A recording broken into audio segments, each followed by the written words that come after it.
apoya los procesos en el programa, y la Angelina, quien es docente, tutora de la Escuela de Ciencias Básicas, Tecnología e Ingeniería de Facatativá, y quien les habla, Fernando Zambrano. Entonces, pues qué bueno que todos estemos aquí. Si les parece, poco a poco, pues vamos dando inicio mientras que algunos algunos van ingresando, ya vamos 12 personas. La idea es que pues puedan llegar muchísimos más y puedan aprovechar de este espacio de estos espacios que se están abriendo.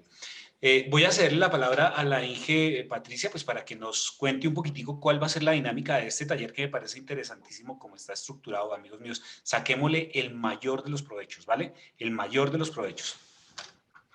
Bueno, buenas noches, apreciados estudiantes. Ya como el ingeniero Fernando nos comentó, pues en alianza con la Tecnología de Desarrollo de Software y el Semillero Ceros y Unos aquí desde el CECAP de Facatativá, quisimos organizar este taller sobre requisitos de software, dada la importancia de los requisitos en la construcción de software precisamente. Entonces, pues la dinámica es que tenemos como dos momentos del taller.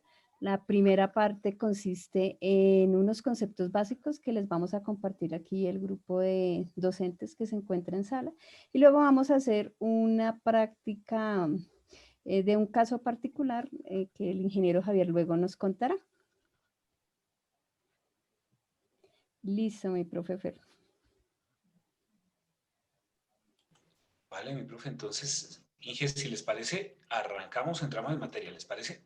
Iniciemos, sí, señor. Voy a De una. apagar mi cámara para, pues, para centrarnos la atención en la presentación.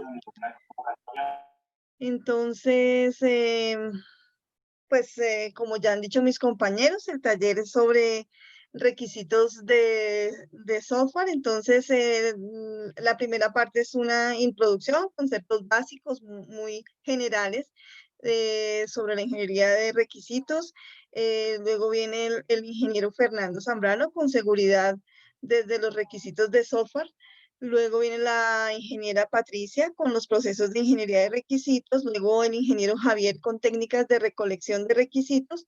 Y luego vamos a hacer un taller, una práctica general para que analicemos el tema.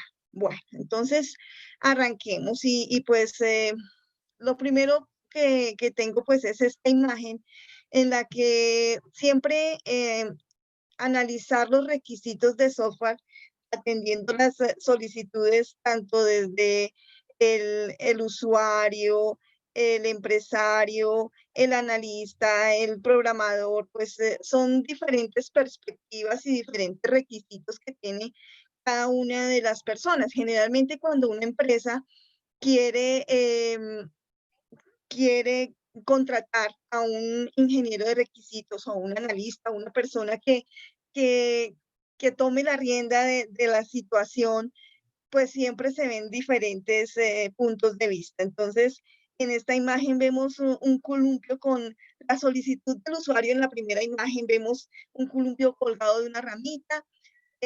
Lo que entiende el líder del proyecto puede ser otra cosa diferente.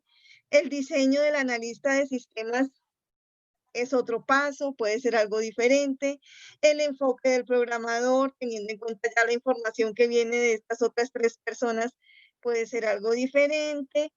Generalmente también se contratan asesores externos que tienen diferentes perspectivas y que pues levantando información y revisando requisitos se puede llegar a un resultado totalmente diferente de lo que realmente está solicitando el usuario. Entonces es muy importante tener en cuenta que, que para hacer un análisis de requisitos o unas especificaciones de requisitos se deben seguir muchos pasos y tener claros muchas situaciones. Entonces, si quieres, avanzamos, profe Patti. Entonces, generalmente todos los requisitos de un software se deben plasmar en un documento, donde se deben tener en cuenta, pues primero, que las prescripciones técnicas generalmente las identifican las necesidades del cliente y de los usuarios, donde tenemos que investigar muy a fondo realmente la situación actual de la empresa, qué se requiere, con qué cuenta la empresa, con qué recursos cuenta para avanzar en varios espacios. Hay que hacer unos estudios de viabilidades del sistema que se esté diseñando o que se esté proponiendo para desarrollar los requisitos de un sistema de software que satisfaga sobre todo las necesidades del cliente y del negocio. Esas especificaciones y requisitos generalmente van en un documento donde describe el paso a paso. Ese documento contiene tanto las necesidades del negocio, del cliente, del usuario, como una propuesta que nos lleve a una solución y sirve como un medio de comunicación entre el usuario, el cliente, los ingenieros de requisitos y los desarrolladores, porque generalmente si no se plasman las ideas, quedan en el aire y no hay ese conducto regular, y nos pasa lo de la imagen anterior, donde una cosa es lo que quiere el usuario y otra es a la solución final que se llega, que es totalmente diferente y puede que no sea lo mejor que se requiera.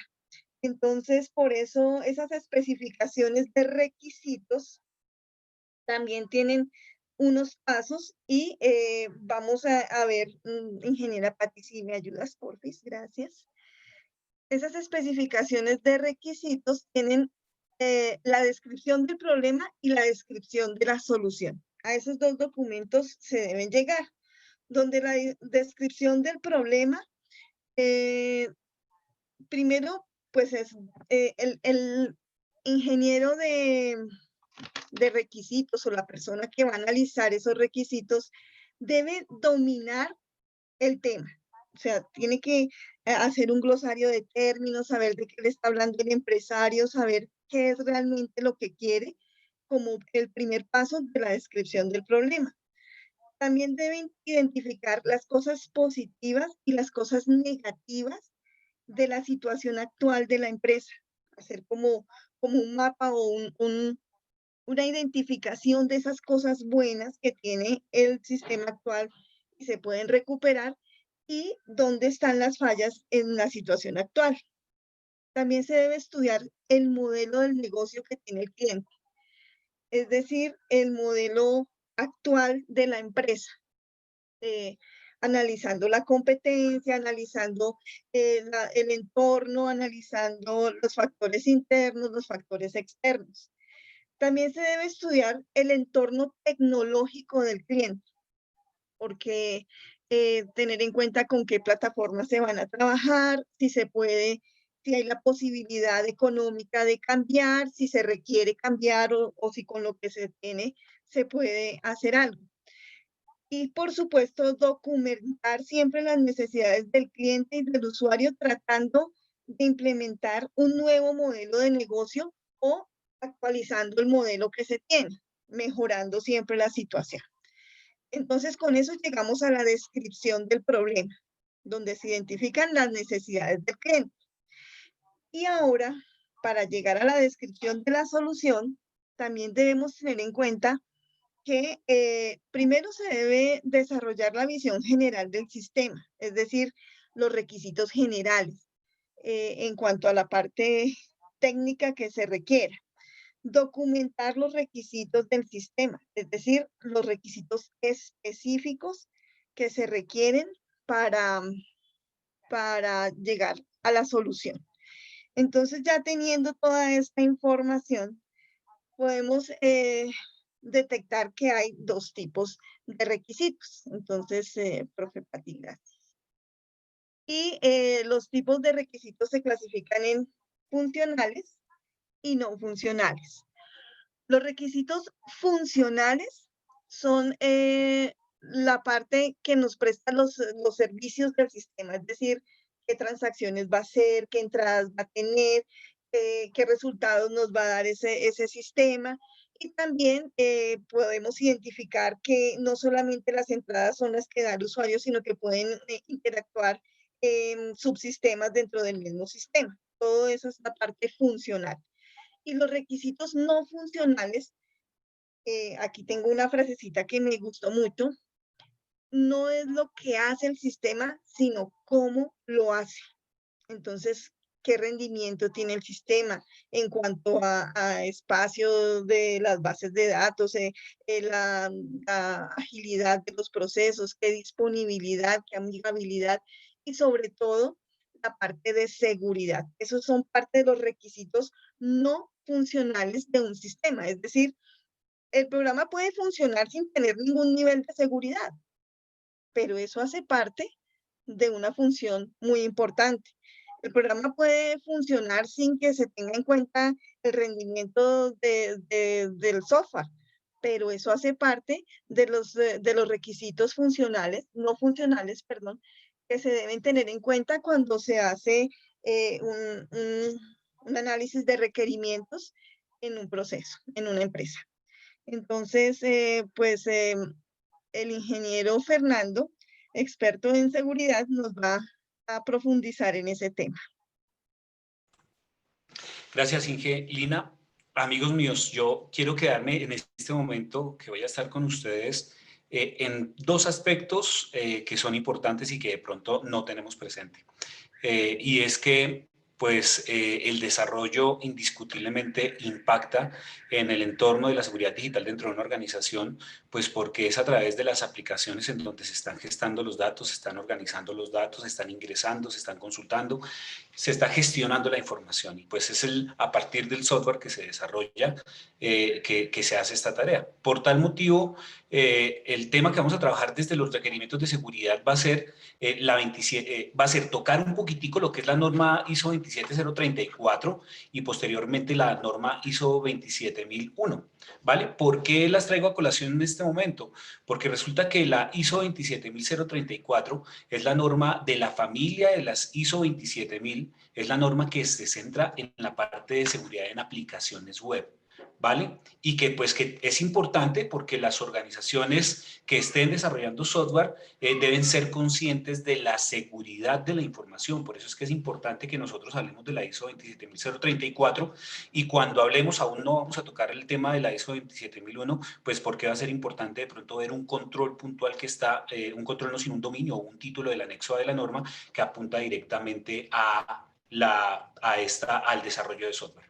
Es importante reconocer por lo menos en este momento desde los requerimientos mínimos de seguridad, desde lo que es la ISO 27034, que la seguridad es un requisito en el desarrollo del software, que no es opcional, es necesario dentro de los requerimientos no funcionales tenerlo presente, la parte del requerimiento. Recuerden que un requerimiento es una necesidad que debe estar ahí latente cuando estemos desarrollando, cuando estemos programando.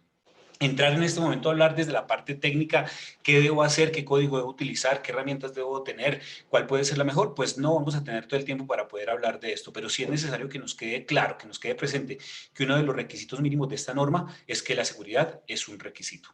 Lo segundo que indica es que la seguridad de las aplicaciones dependen del contexto. Y si yo toco un poquitico más adelante la norma 27001, me voy a dar cuenta que en uno de sus cláusulas, en una de sus puntos obligatorios, habla puntualmente del contexto de la organización y en un punto de esta norma, de la 27001, habla de las expectativas de las partes interesadas. Y cuando uno está en un proceso, voy a adelantarme muchísimo y de pronto a desenfocarme un poco del tema, y cuando uno está en una organización que tiene un sistema de gestión de seguridad de la información implementado y cuando se está haciendo todo el seguimiento y la trazabilidad, indiscutiblemente ese punto 4 del que le estoy hablando de la norma, que es el contexto de la organización, va a tener una relevancia supremamente importante. ¿Por qué? Porque el contexto no solamente está desde el interior, sino también debo evaluar la parte externa, lo exterior. No debo tener presente solamente la necesidad del cliente, sino debo tener presente a qué va a estar expuesto el software que está requiriendo el cliente. Un tercer objetivo es hablar de la inversión apropiada para las aplicaciones de seguridad. ¿Cómo yo voy a poder garantizar que los procesos que se estén desarrollando en este desarrollo de sistemas puedan estar realmente soportados y qué inversión realmente debo tener yo en cuenta para poder garantizar o reducir un poco por lo menos la exposición que se llegue a presentar un evento o un incidente de seguridad informática. Poco hablamos en la parte de la seguridad de la información o de la seguridad informática, poco hablamos en el contexto del desarrollo de software de la inversión que se debe hacer cuando se está haciendo esto. Nos vamos muchísimo a la parte del código, de aprender las líneas de código, de mirar cómo podemos solucionar, pero no le damos una mirada, no ponemos la atención en la inversión apropiada para que las aplicaciones puedan ser seguras.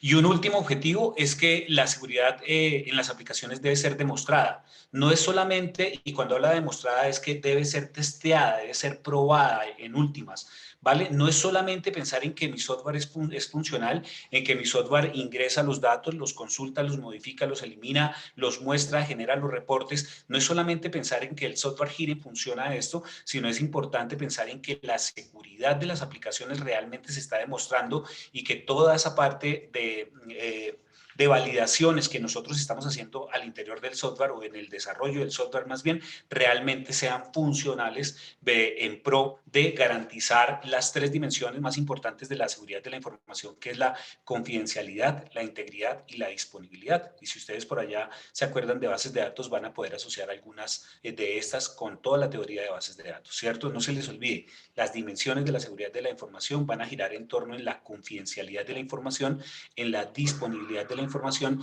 y en la integridad de la información. Hay otras dos que lo proponen algunas metodologías, como lo es la parte de la autenticidad y la trazabilidad, pero pues no toquemos en este momento ese tema. Quedémonos con el triángulo de la dimensión de la seguridad de la información, que es la confidencialidad, la disponibilidad y la integridad. Lo repito 3 veces para que cale en este encuentro, ¿vale? Es importante también tener en cuenta de pronto desde un contexto teórico muy sencillito, saber cuáles son las partes de esa norma de la 27034.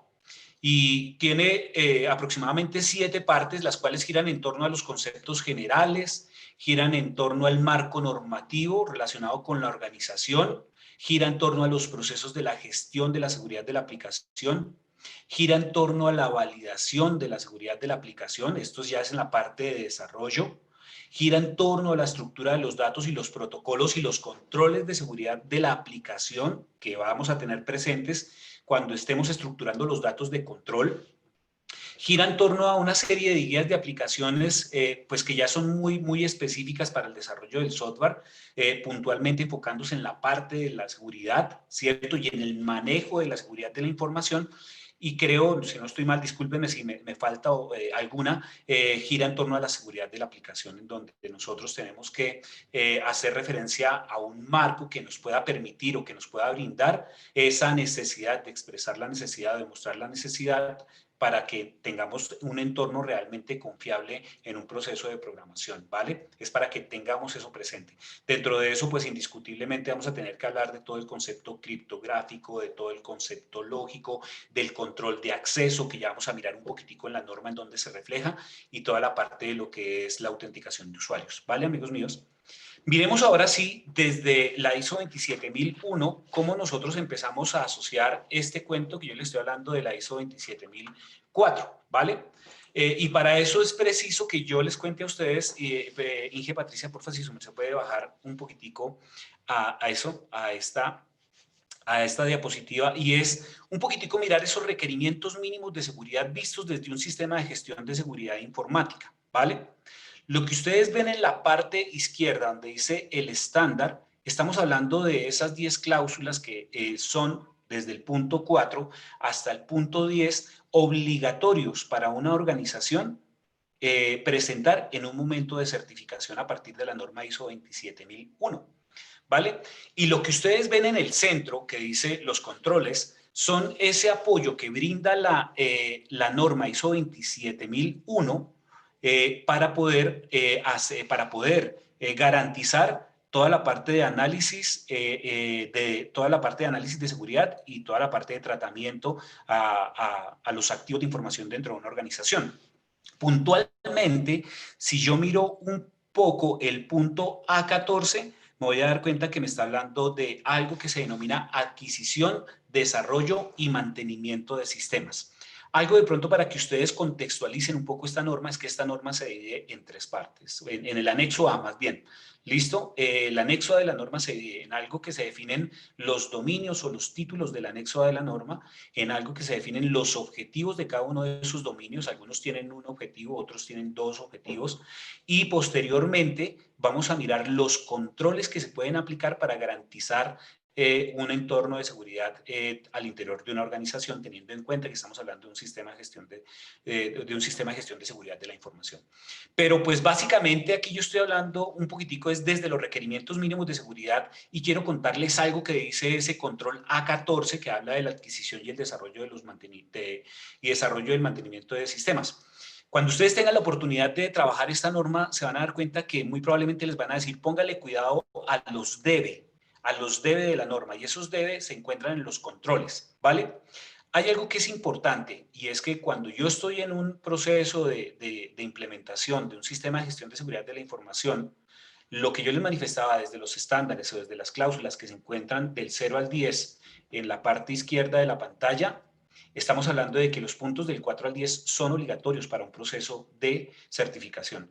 Pero cuando hablamos del anexo A, el anexo A es un apartado que se tiene que vincular dentro del alcance del sistema de gestión de seguridad de la información y que está, casi que se convierte en una obligatoriedad, teniendo en cuenta que quien propone la aplicación de estos controles que están dentro del anexo A es una norma de la familia 27000, que es la 27006, que habla de un documento que se llama declaración de aplicabilidad. Y esa declaración de aplicabilidad es solamente, bueno, es un documento que la empresa construye indicando cuáles van a ser los dominios del anexo A de la norma que se van a tener en cuenta. Ejemplo, si nuestra empresa no gira en torno a la parte de procesos de criptografía, pues yo no lo voy a dejar dentro del alcance de mi sistema de gestión de seguridad de la información. Pero si mi empresa gira en torno al desarrollo, voy a colocar un ejemplo, si mi empresa gira en torno al desarrollo de aplicaciones web, indiscutiblemente el punto A10 de criptografía y el punto A14 de adquisición, desarrollo y mantenimiento de sistemas es necesario que se encuentre dentro de este proceso. Por tal motivo, ese dominio de la norma tiene un objetivo y es el de garantizar la seguridad de la información, teniendo en cuenta que esta debe ser parte integral de un sistema de información durante todo el ciclo de vida del mismo, durante todo el ciclo de vida del software, ¿listo? Y en eso se debe tener en cuenta que se incluyen los requisitos, lo que estamos hablando en esta clase, los requisitos para que los sistemas de información presten servicios a partir de redes públicas, que se pongan en función hacia toda la organización. Y entonces tengo una serie de controles que giran en torno, primero, a ver cuál es el análisis y la especificación de los requisitos de seguridad de la información. Esos deben ser relacionados con la seguridad de la información de la organización. Y recuerden que yo les estaba hablando de un debe y pues la norma indica que estos deben incluir los requisitos para nuevos sistemas de la información o para las mejoras a un sistema informático que se encuentre ya existente. ¿Vale? También ese punto A14 del que estamos hablando, de la adquisición y desarrollo y mantenimiento de sistemas, gira en torno a la seguridad de servicios de las aplicaciones en redes públicas. Nuestras aplicaciones no van a estar ahí encerradas en un computador. Eso se presentaba hace 20 años cuando hablábamos de redes que pues no estaban conectadas a Internet, sino que sencillamente eran funciones o acciones de recolección de datos en un punto central y posteriormente repartirlo a partir desde diferentes estrategias que tuviera la información para poder compartir esa información.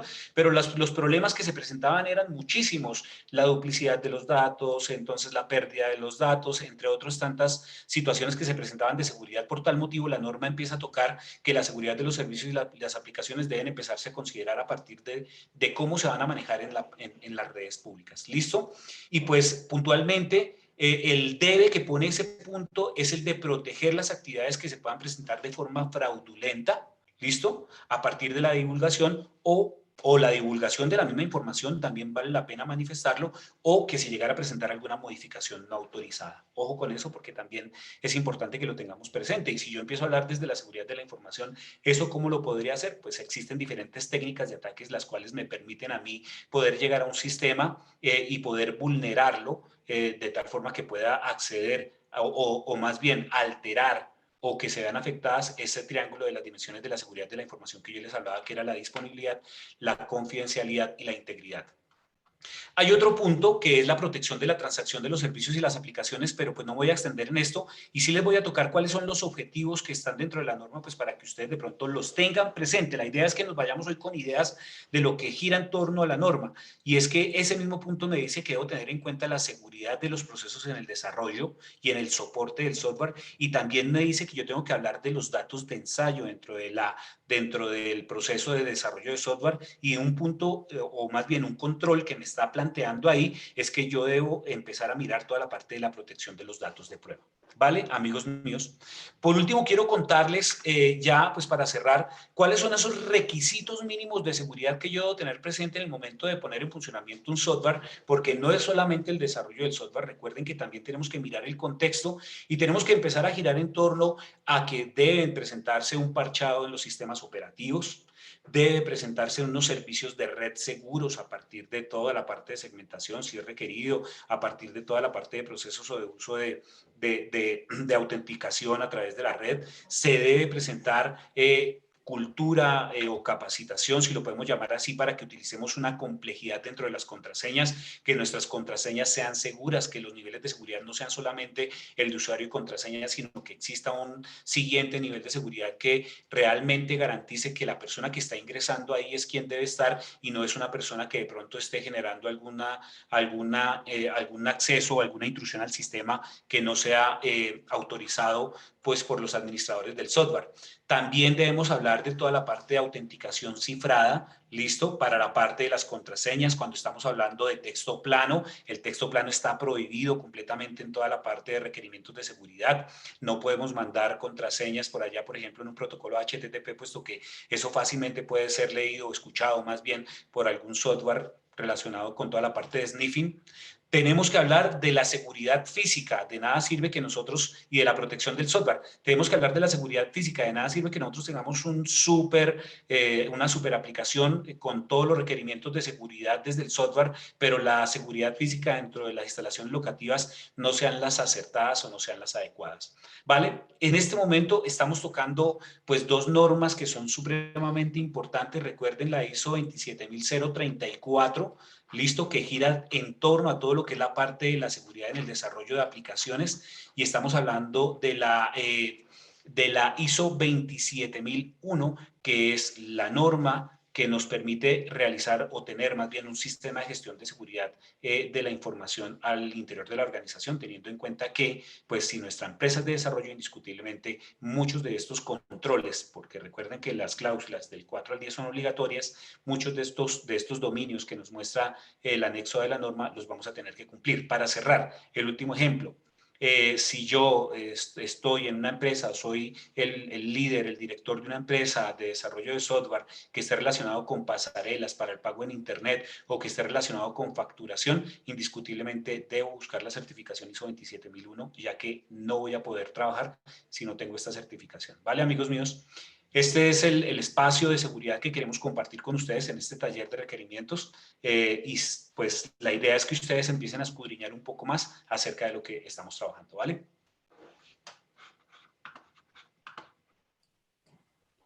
Bueno, como vemos entonces, y bien nos mencionaba la profe Lina y el ingeniero Fernando Zambrano, pues hay muchos aspectos que debemos contemplar cuando estamos haciendo todo un proceso de requisitos o requerimientos. Entonces podríamos ubicarnos nosotros en esta pirámide que va desde la visión más general hasta el detalle del requerimiento del producto.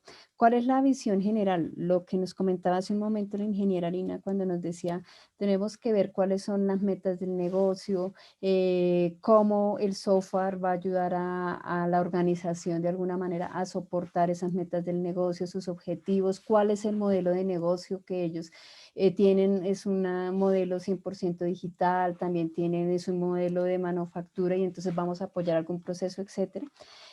Luego bajamos a la operación como tal, entonces desde el punto de vista de la operación yo necesito saber qué reglas existen reglas en cuanto, por ejemplo, si estoy hablando de un área de facturación, cuáles son las reglas propias que debo contemplarlas y que existen para cuando yo esté construyendo como tal el sistema y que deben hacer parte de los requisitos de software. Esto es a nivel de la operación. Ahora tengo que bajarme un poco más al nivel del usuario y es preguntar al usuario que va a ser, al que va a operar, para el que vamos a construir ese software, qué es lo que va a hacer día a día. El software, qué función o qué trabajo o qué tarea le va a apoyar y le va a ayudar. Entonces, por ejemplo, si es un software que está registrando quejas, tengo que ver qué es lo que hace ese usuario, cómo la registra, le da un nombre, qué campo necesita, etcétera, etcétera. Y aquí llegamos a dos aspectos muy técnicos ya cercanos a nosotros desde la ingeniería de requisitos, que son los requerimientos del sistema, viendo algunas clasificaciones como ya nos contó la ingeniera Lina en requisitos funcionales y no funcionales, teniendo en mente que los funcionales, como ya acaba de mencionar el profe Zambrano, es lo que debe hacer el sistema, y los no funcionales son aquellas características que deseamos de los requisitos. Muchas veces cuando nosotros estamos haciendo una especificación de requisitos, dejamos y requisitos no funcionales y pasamos por alto cosas muy importantes como la usabilidad, el rendimiento, porque pues puede que construyamos un reporte, pero se demora 1000 años en generar información, entonces pues no es óptimo. También interfaces del sistema, si esto se va a comunicar con otros sistemas y otros software en la organización, entonces cómo haré esa conexión, qué características físicas, si tiene alguna condición ambiental particular en donde se va a desempeñar el software y algún dispositivo ya en hardware, el aspecto de seguridad que muy claro el profe Zambrano pues nos hizo énfasis que en este momento ya no es opcional, sino que debemos desde la concepción de los requisitos incluir aspectos de seguridad, cómo haremos la gestión de información, qué políticas nos regulan y nuevas tendencias. Por ejemplo, todo lo que es Green ET, que es el software ecológico, eso es pensar cómo nosotros desde nuestra parte de tecnología y de construcción de software aportamos también al medio ambiente. Entonces, todas esas cosas, si nosotros nos damos cuenta, están impactando tanto al negocio como a lo que hace el usuario, como incluso el medio ambiente donde nosotros nos desempeñamos. Y finalmente ya tengo el requerimiento del producto, que es como tal, el módulo, el producto que voy a construir, qué datos van a capturar de entrada, de salida, cómo se va a conectar a la base de datos, qué restricciones de diseño tengo, tanto de diseño arquitectónico, viendo cómo se construye software en esa organización, como de diseño de usabilidad. Como les comentaba, también otro aspecto importante que ya se debe contemplar en la construcción de software es todo el tema de la accesibilidad, pues porque miles de usuarios alrededor del mundo usan los dispositivos móviles y algunas personas tienen móviles y web. Tienen algunas características especiales, de pronto tienen baja visión o de pronto son personas que necesitan usar software de lector de pantalla porque son ciegos. Entonces, en la construcción de nuestros requisitos también debemos tener presente que hay estándares, hay normas, hay directrices para incluir esa accesibilidad en nuestros productos. Entonces, pues en este proceso de requisitos, nosotros identificamos como 4 tareas. Sí, eso es Green ET para Diego, que me está escribiendo en el chat, toda la parte de software ecológico. Entonces, es todo un movimiento que es Green ET. En el proceso de requisitos, entonces, tenemos estas 4 actividades, por decirlo así, que pues nos están enmarcando toda la tarea de requisitos. Primero necesitamos capturarlos.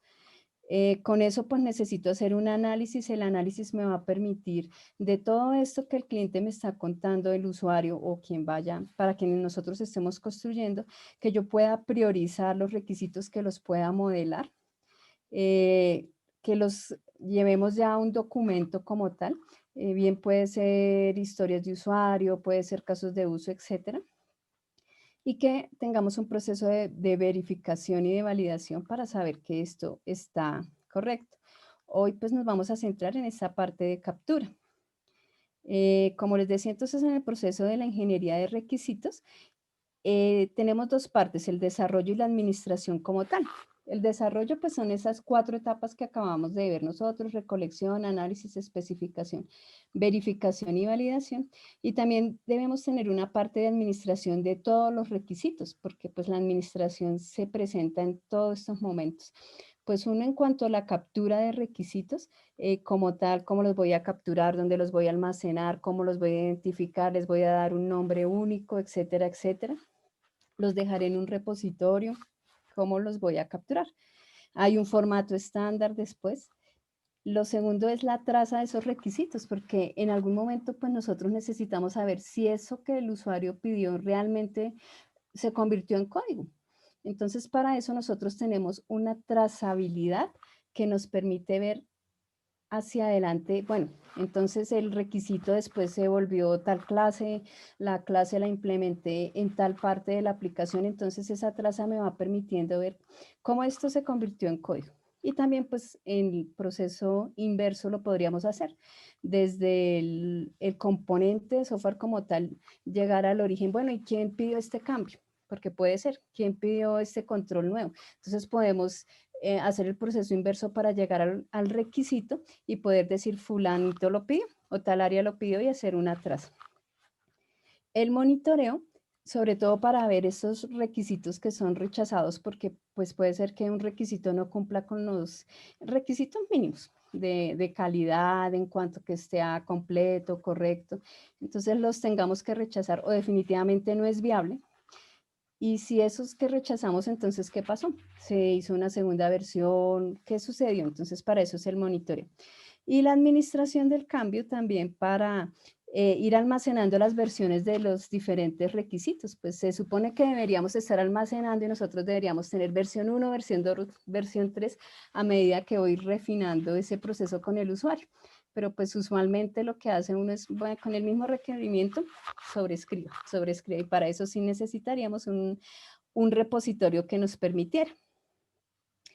Entonces, en este proceso de recolección de requisitos, es un aspecto clave, es identificar los stakeholders. ¿Quiénes son estos? Estos son nada más y nada menos que los que directamente tienen o indirectamente tienen que ver con nuestro sistema, con el que vamos a construir. Pueden ser personas o pueden ser organizaciones también. Entonces, pueden ser los usuarios, porque finalmente yo voy a hacer un software, nuevamente, como les decía, de facturación. Entonces, pues aquí hay usuarios que están facturando, puede ser a mano, puede ser en un Excelito básico. Entonces, pues acá ellos se van a beneficiar. El grupo de desarrolladores, porque pues a ellos les toca implementar esta tarea. Entonces, pues siempre debo involucrar al área de tecnología, porque a veces en algunas organizaciones entonces se invitan, se crean el requisito de software allá, los usuarios, y se lo imaginan muy bonito, y entonces necesitamos que pinte elefantes rosaditos y etcétera, y pues no contemplaron al grupo de desarrollo para ver si eso es técnicamente viable. Los legisladores, porque podemos también estar pensando en un software en particular, pero pues hay normatividad estándar que debemos contemplar, que dice, por ejemplo, si es de facturación, bueno, aquí hay algo que se llama facturación electrónica, ¿qué es eso? ¿Me incumbe a mí como organización? No, etcétera, etcétera. Y los tomadores de decisiones. ¿Quiénes son los tomadores de decisiones? Pues son los jefes. El que dice si va el proyecto, el gerente que va a aportar el dinero y da el aval, el que dice si vamos a hacer esa inversión de esta empresa, o el jefe de recursos, no sé, el jefe de tecnología que dice sí, vamos a dar el aval, tal persona se encarga del requisito. Entonces, pues, como vemos, hay diferentes stakeholders. Hay algunas técnicas para identificar a estos stakeholders o interesados. Una se llama peeling the onion, que literalmente es pelando la cebolla. Como vemos en esta imagen, pues nos remonta a la imagen de la cebollita cabezona, y la cebolla cabezona pues tiene capas, ¿no? A medida que la vamos pelando, ella saca capas, capas. Esta es la analogía para decir que nosotros podemos, para saber quiénes son los que tienen que ver con nuestro sistema, preguntarle, por ejemplo, inicialmente a un gerente de área o al gerente. Él nos contará, no, necesito que el software haga esto y esto. Para más detalles, ¿a quién le podemos preguntar? No, pregúntenle a la gerente de tal, y ella pues nos dará otro nivel de información. De pronto esta puede ser la coordinadora del área de facturación y nos dice, bueno, necesito que el software o así manejamos la operación, etcétera, etcétera. Y tal vez ella nos remita a otros usuarios muy claves que son los que directamente van a operar el producto como tal o el software. Entonces, si nos damos cuenta, esto es como las diferentes capas de la cebollita. Vamos llegando a un nivel de profundidad hasta que llegamos a ese usuario clave con el que podemos validar el detalle del software. Y a la inversa, pues entonces si de pronto empezamos el proceso acá con el usuario que decía yo quiero tal cosa, pues también nos tocará validar con los jefes y tomadores de decisiones si eso pues es correcto, porque a veces los usuarios quieren muchas cosas, pero pues los jefes tienen otra cosa en mente. Otra técnica para identificar a los stakeholders es mediante una lluvia de ideas en una reunión. Entonces puede ser que en una reunión convoquemos a los que se piensa son posibles interesados y algunos van a tomar la vocería y la palabra y van a decir, bueno, el sistema debe tener, no debe tener, o incluso pueden decir, uy, en esta reunión faltó el área de tal que también debe incluirse, fulanito de tal, el gerente, el usuario, el que parametriza, etcétera, etcétera. Entonces, es otra manera de identificar estos interesados. Otras técnicas para identificarlos, pues es preguntando al cliente directamente, bueno, y para más detalles, ¿a quién puedo preguntarle en la organización? ¿Con quién puedo ir? ¿En qué área? Y seguramente nos dirán.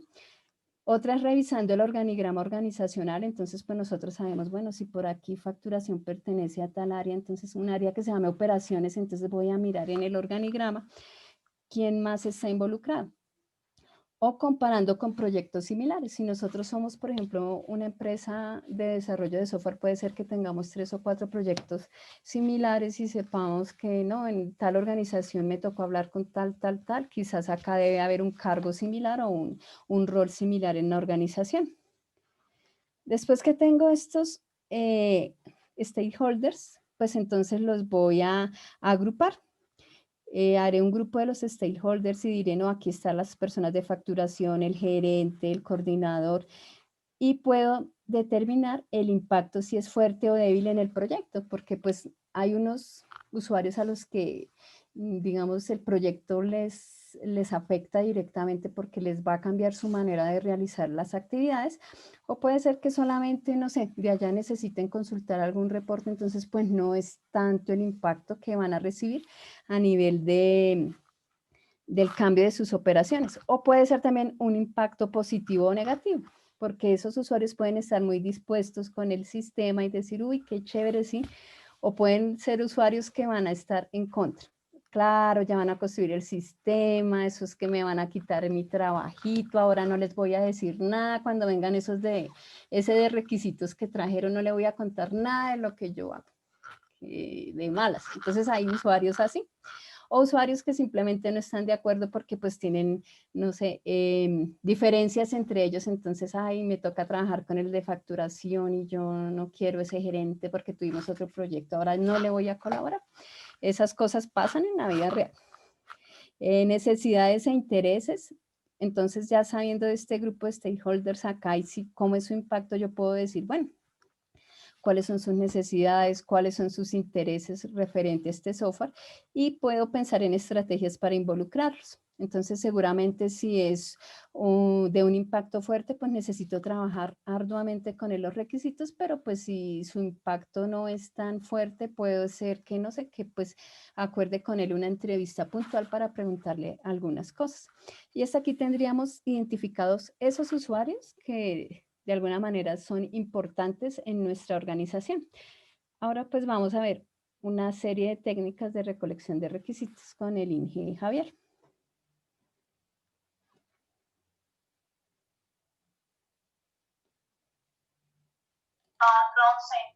Bueno, muy buenas noches para todos.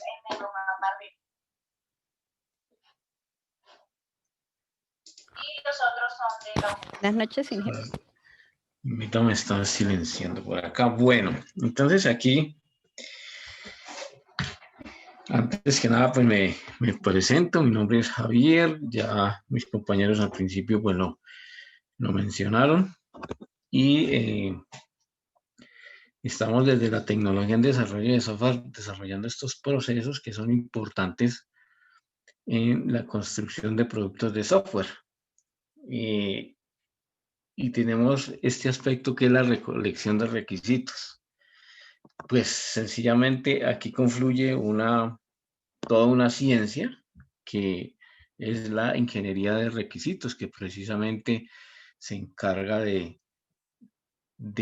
evidenciar, de recolectar, de tener las necesidades que los usuarios de un producto de software tienen para que cuando se vaya a hacer el desarrollo, que es, digamos, de las siguientes etapas después de la recolección de requisitos, se tengan en cuenta la mayor cantidad de variables y de eso va a depender de que el software, el producto de software, la finalidad del software, pues se cumpla.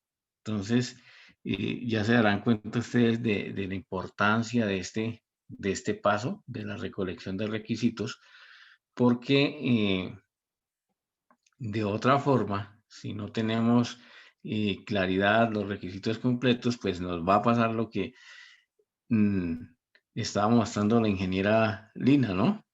Una cosa es lo que nos imaginamos como desarrolladores y otra cosa es lo que el cliente o los interesados del proyecto se están imaginando, ¿sí? Mientras nosotros nos imaginamos ciertas funcionalidades que debe llevar el proyecto, ellos esperan otras, las expectativas son otras. Entonces, fíjense el papel tan importante que juega el analista de requisitos y esta etapa crucial que es la recolección de requisitos. Y hay diferentes formas de hacerlo. Una que es muy importante es analizar esos requisitos a partir de documentos. Para eso, pues se necesita saber cómo es que hacen las cosas allí donde vamos a sistematizar o a modelar un proceso. Ese saber cómo se hacen las cosas se puede revisar a través de documentos de procesos, a través de reportes, a través de las páginas web que tienen las instituciones o las organizaciones a donde vamos a hacer la recolección de requisitos, las redes, los manuales. Bueno, aquí quisiera pedirle el favor a mi compañera, si me permite compartir un momentico la pantalla para mostrar por qué es tan importante revisar esos documentos. Sí, Inge, entonces permíteme un momento. Listo, Inge, ya. Muchas gracias.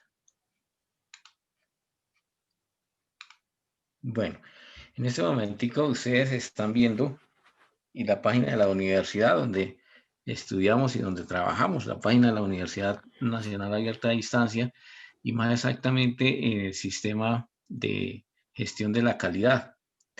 Y resulta que la universidad, mediante su sistema, tiene una serie de procedimientos.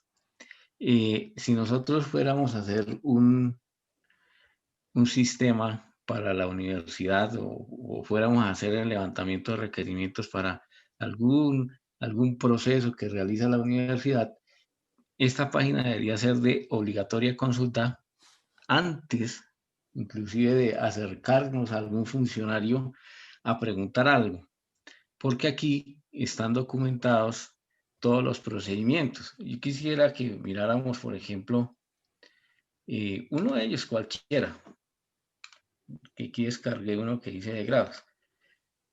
Pues fíjense que aquí tenemos el paso a paso de cómo es que hacen las cosas en esa institución. En este caso, pues, en nuestra universidad. Y aquí está el paso a paso de lo que nosotros finalmente vamos a sistematizar. Estos procedimientos que tienen las organizaciones no quieren decir de ninguna manera que ya estén sistematizados, no. Es como la forma de cómo hacen las cosas, de cómo se desarrollan procesos específicos. Y aquí básicamente lo que tenemos desde el punto de vista de requerimientos es el algoritmo del paso a paso. y de aquí pues podemos tener muchísima información que podemos apropiar para que después que apliquemos otras técnicas que ya les vamos a comentar, pues tengamos nociones de qué es lo que nos van a decir o qué es lo que nos están diciendo y qué es lo que nos están pidiendo, porque ya hemos tenido la oportunidad de revisar sus procedimientos. Esto es muy interesante cuando las organizaciones en sus estructuras están bien definidas y tienen documentado lo que hacen. No todas las organizaciones tienen esta ventaja. Y en ese caso, pues revisar documentos, revisar procesos, seguramente no es la técnica que vamos a requerir, porque no vamos a encontrar esa información. Dentro de la documentación que uno encuentra en los sistemas de calidad de las organizaciones, aparecen estos diagramitas de flujo, que son los diagramas de flujo de los procedimientos. Dependiendo pues el estándar que utilice la institución o la organización a la cual le estamos haciendo los requerimientos, pues vamos a encontrar este tipo de información. Entonces, por ejemplo, en el caso de la universidad, tiene todos los flujos definidos, y esto finalmente es lo que se puede llevar a un modelo de un sistema, pero pues pasando por los requerimientos que los podemos tomar de acá. Entonces,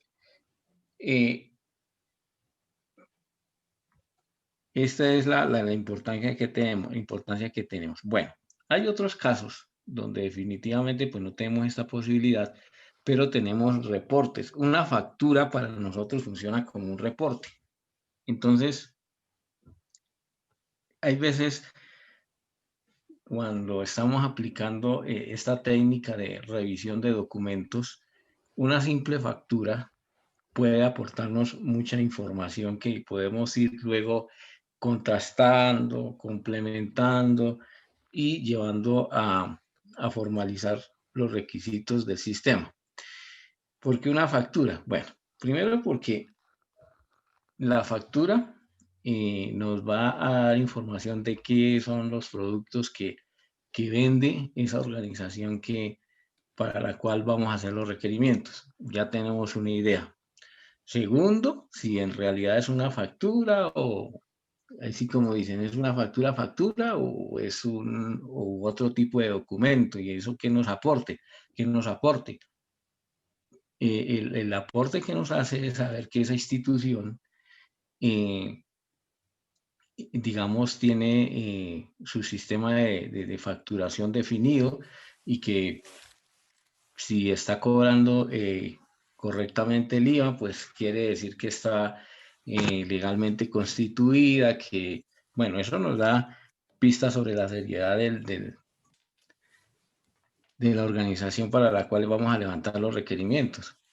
Otro aspecto que nos puede aportar una simple factura, digo simple porque simplemente es un documento al que estamos revisando, es también saber, por ejemplo, a dónde es su domicilio, quién es su representante legal, cuál es su NID. A través del NID, por ejemplo, nosotros podríamos revisar, o a través del nombre inclusive del que aparece en la factura, si tienen alguna página web. Bueno, esa revisión de documentos se vuelve como también un trabajo de volverse detective, de poder, a partir de muy poca información, ir recabando para hacerse una idea general de qué es la organización, cómo funciona. ¿Para qué? Para que cuando estemos levantando requerimientos por otros métodos o otros instrumentos, pues ya estemos preparados y tengamos más o menos una idea de la organización en general. Bueno, mi hija Patricia ya puede compartir nuevamente la pantalla para mover las diapositivas. Dejo de compartir por acá.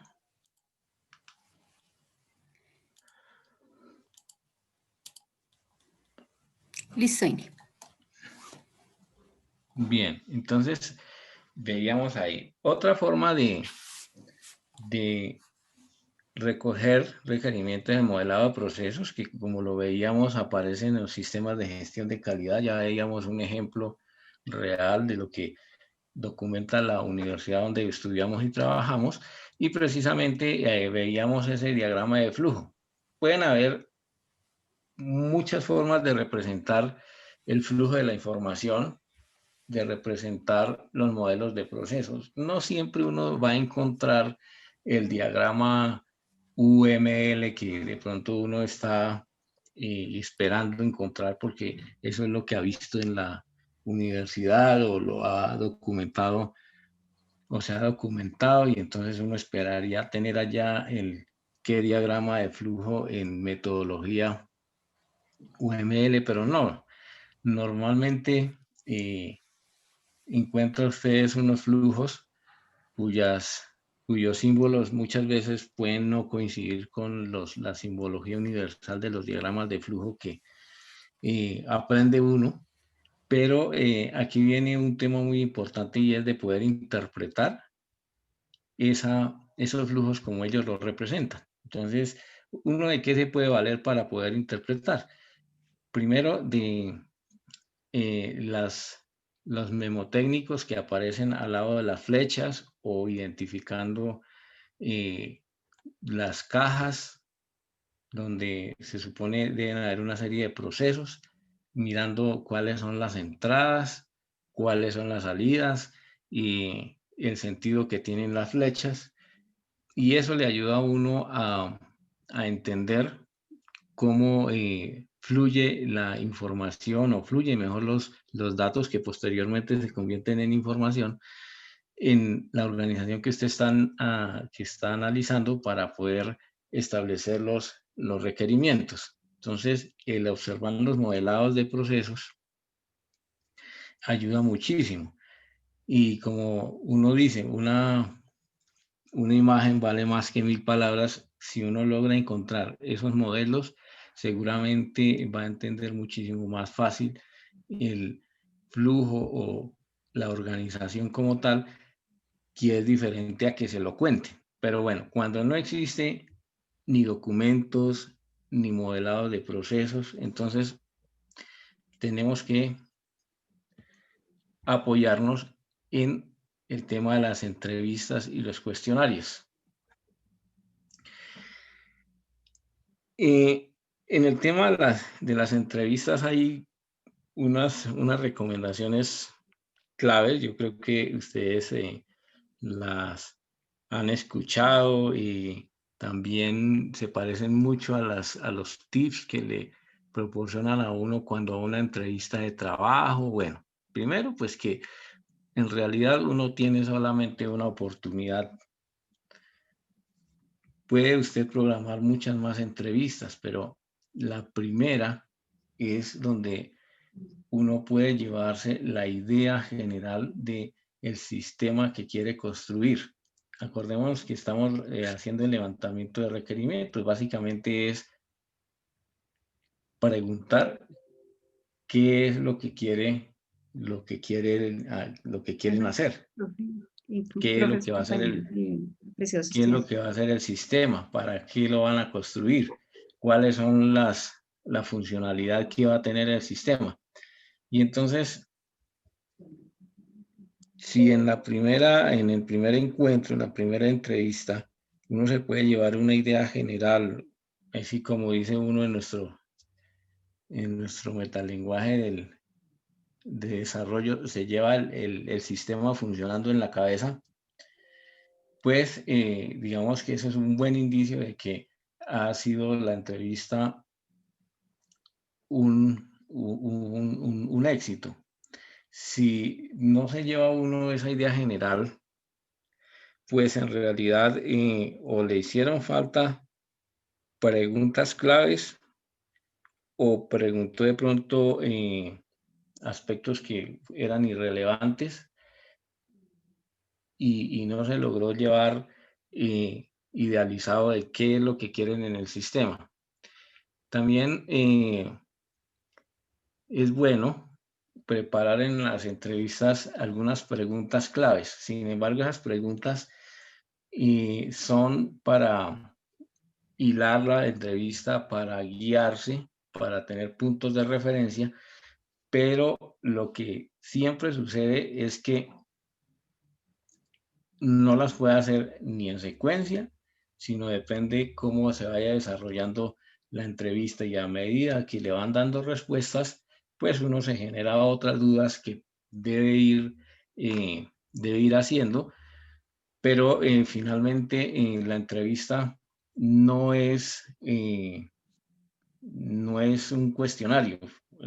Así que usted diga, mire, la pregunta es esta y las posibles respuestas son aquellas.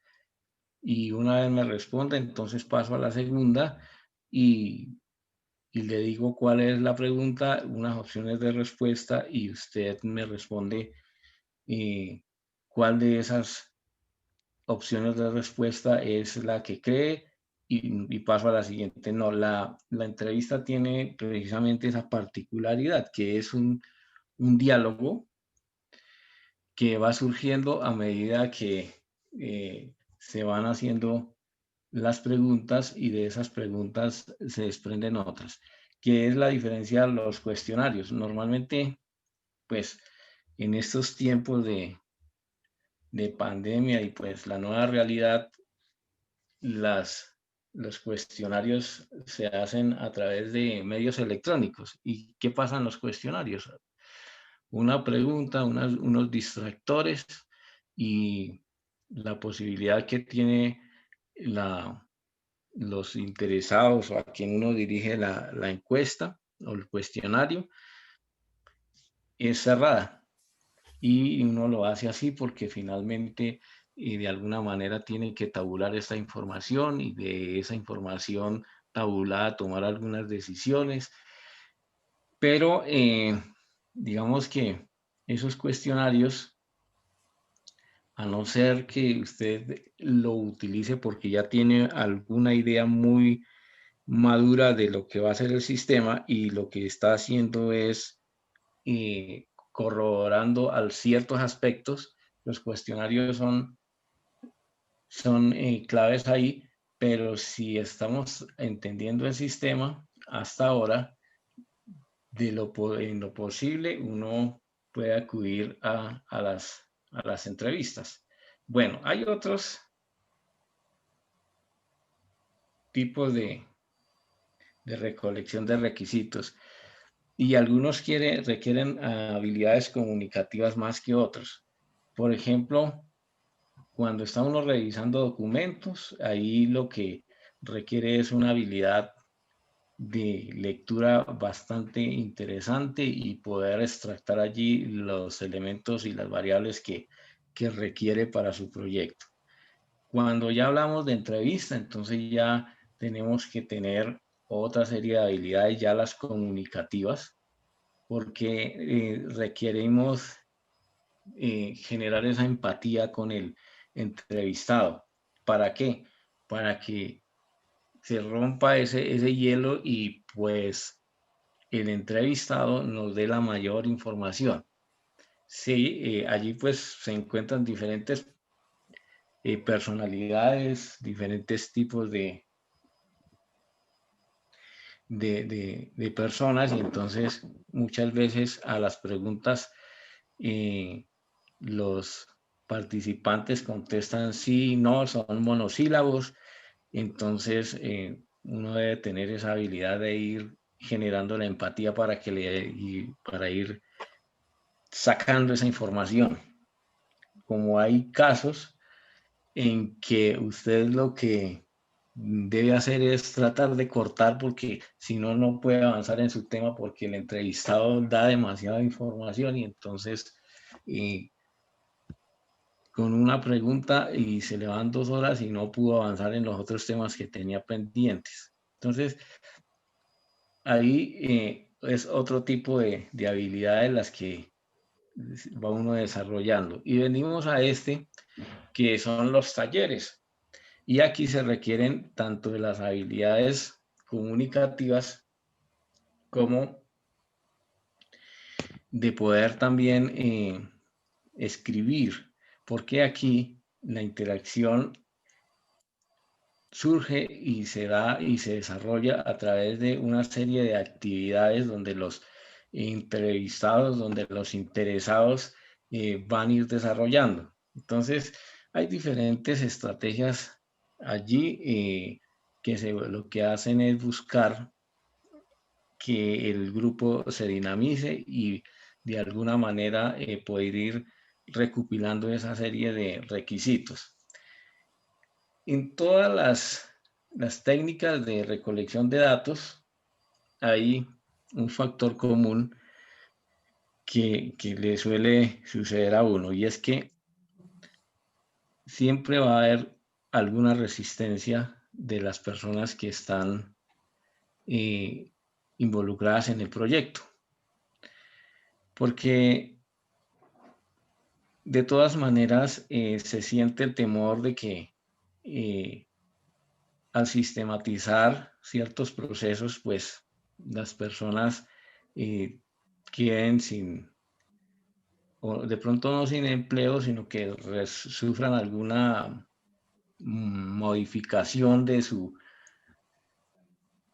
diario quehacer, y entonces pues eso hace que se mueva uno de la zona cómoda, y pues eso genera incertidumbre.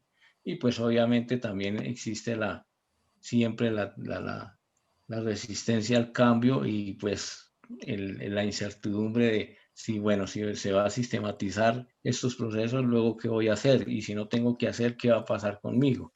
Bueno, ahí seguimos con otra técnica de recolección de requisitos, y es los prototipos. Esta no puede faltar, es decir, usted las demás puede solventarlas de alguna manera. Si no hace entrevistas, hace talleres. Si no hace talleres, porque hay muy buena documentación y no requiere de las demás, puede tomar alguna de ellas. Pero esta de los prototipos es clave, no debería faltar en ningún proceso de requisitos, porque es la representación gráfica de lo que Buenas noches, apreciados estudiantes. Mi nombre es es María Patricia es Mortes, la estudiante de Ingeniería representación de gráfica de Sistemas y lo soy... que se quiere del sistema. Y como es gráfica, entonces es más fácil de entender tanto de parte de los interesados como nosotros que estamos haciendo los requisitos de software. Alguien decía que si los prototipos son tan exactos y tan bien elaborados, ¿por qué el desarrollo de software debería tener fallos? ¿O por qué tiene fallos si los prototipos eran exactos a lo que se quería? Anteriormente, por allá cuando desarrollábamos nuestros estudios y estamos en la posición que ahora ustedes están, hacíamos los prototipos en papel, y entonces en cada hojita representábamos el funcionamiento y la posición de cada uno de los elementos gráficos en hojitas de papel, y entonces numerábamos los botones, y entonces cuando el cliente hacía clic en el botón 2, entonces nos dirigíamos a la hojita 2 donde había otras representaciones, y así se representaba pues toda la navegabilidad del sistema y toda la funcionalidad. Hoy día, afortunadamente, hay software que se especializa en poder permitir el dibujo de los prototipos. Los hay en línea, los hay para aplicaciones para escritorio. Por ejemplo, yo utilizo uno que se llama Pencil, pero no es el único que existe. En línea hay uno que se llama Kakum.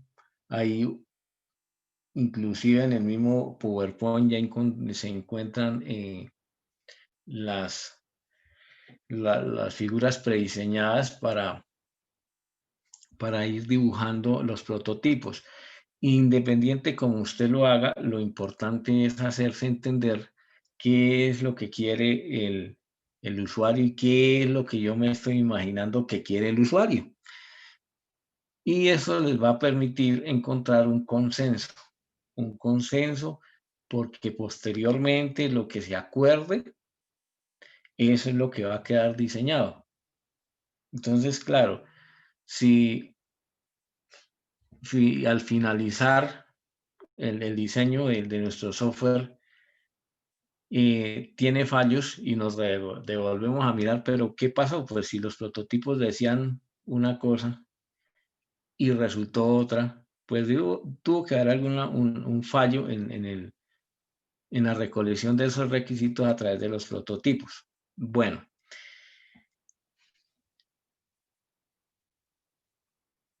Entonces, tenemos otro tipo de recolección de requisitos. Tenemos este que es muy popular en este tema de los requisitos y es el Mago de Oz, y es que el usuario cree que el sistema es independiente, pero está total o parcialmente controlado por un humano. Y es la magia que existe detrás del botón. Cuando usted hace clic en un botón, detrás de ese botón hay una cantidad de trabajo que desarrollan ustedes como tecnólogos, como ingenieros, analistas, desarrolladores de software. ¿Sí? Entonces, el usuario final, cuando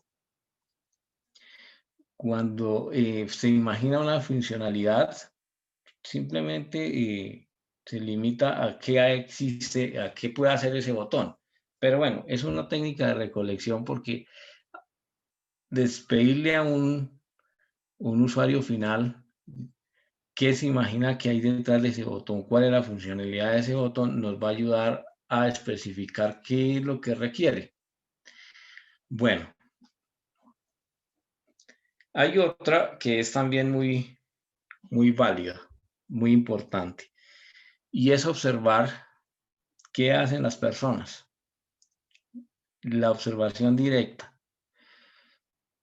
Entonces, normalmente, pues, esta funciona sobre todo cuando no existe un sistema previo, sino que vamos a arrancar, como lo dice uno, desde cero. Entonces, vamos a sistematizar un proceso, una funcionalidad, un trabajo, una actividad, una tarea. Entonces, pues, hay personas pues, que están haciendo esas tareas, esas actividades, y es de mucha valía poder observarlos para tomar de allí esos pasos, esa serie de actividades que hacen y poderlas modelar, porque posteriormente eso es lo que se convierte en las funcionalidades del sistema.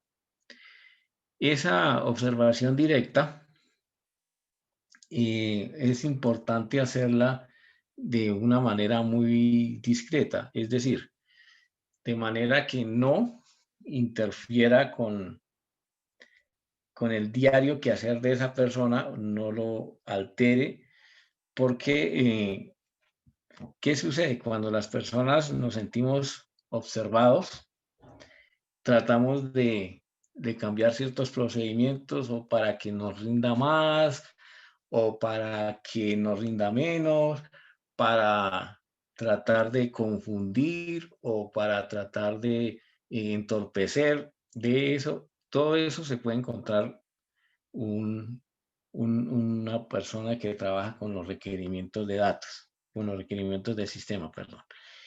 Entonces, por eso es importante manejarlo de una manera muy discreta para que el trabajo de esa persona sea fluida, como siempre lo hace, sea espontáneo. Y aquí tenemos otra técnica de recolección que es un día en la vida de. Es algo así como ponerse los zapatos de, o ponerse en los zapatos de. Es tratar de hacer lo que hace la otra persona para la cual estamos haciendo el levantamiento de requerimientos. Porque si nosotros vivimos la experiencia, pues seguramente vamos a entenderlo y a entender qué es lo que hace. De todo esto hay algo muy importante, y es que debemos tener la mente abierta, porque si hay algo que debe caracterizar un desarrollador de software o un analista de sistemas, un ingeniero de sistemas, yo creo que esto, más que en todas las profesiones, es que es interdisciplinario, no por el hecho de que nosotros ni somos médicos, ni somos contadores, ni somos todas las profesiones que existen, podemos hacer sistemas de ese tipo, es decir, un software médico lo podemos hacer, un software para abogados también lo podemos hacer. Pero entonces aquí viene un tema de tener esa actitud y esa aptitud para comprender el metalenguaje, para comprender el trabajo del otro. Yo conozco compañeros, bueno, de hecho la ingeniera Patricia ya trabajó mucho con médicos. Entonces, ella, sin ser médico, maneja mucha terminología, porque en ese ejercicio de estar levantando requerimientos, de estar haciendo la programación, termina hablando con los médicos, y es la única forma de poderlos entender, porque lo que sí no vamos a esperar es que los médicos hablen en el mismo argot de nosotros o el mismo metalenguaje, porque ellos siguen su camino, nosotros tratamos de facilitarle la vida, pero nosotros somos quienes finalmente nos tenemos que adaptar y ponernos los zapatos de ellos para poderlos entender. Y así sucede con las demás profesiones y con los demás oficios para la cual nosotros estamos haciendo los requerimientos. Hay una técnica de recolección de requisitos muy interesante, que es el storyboards, que lo que se hace es llevar a unas historias, algo así como historietas de qué es lo que hace esa otra persona, para poder a partir de eso ir sacando los requerimientos de lo que requiere. Entonces, pues, es como una secuencia de hechos que le va a permitir ir entendiendo qué es lo que necesitamos tener en cuenta para los requisitos del sistema que posteriormente se va a construir. Entonces, también tenemos el tema del juego de roles, y es asumir el rol del otro. Es entender qué es lo que hace el otro, cómo lo hace, para poder de ahí tomar información y llevarlo a los requerimientos. Bueno,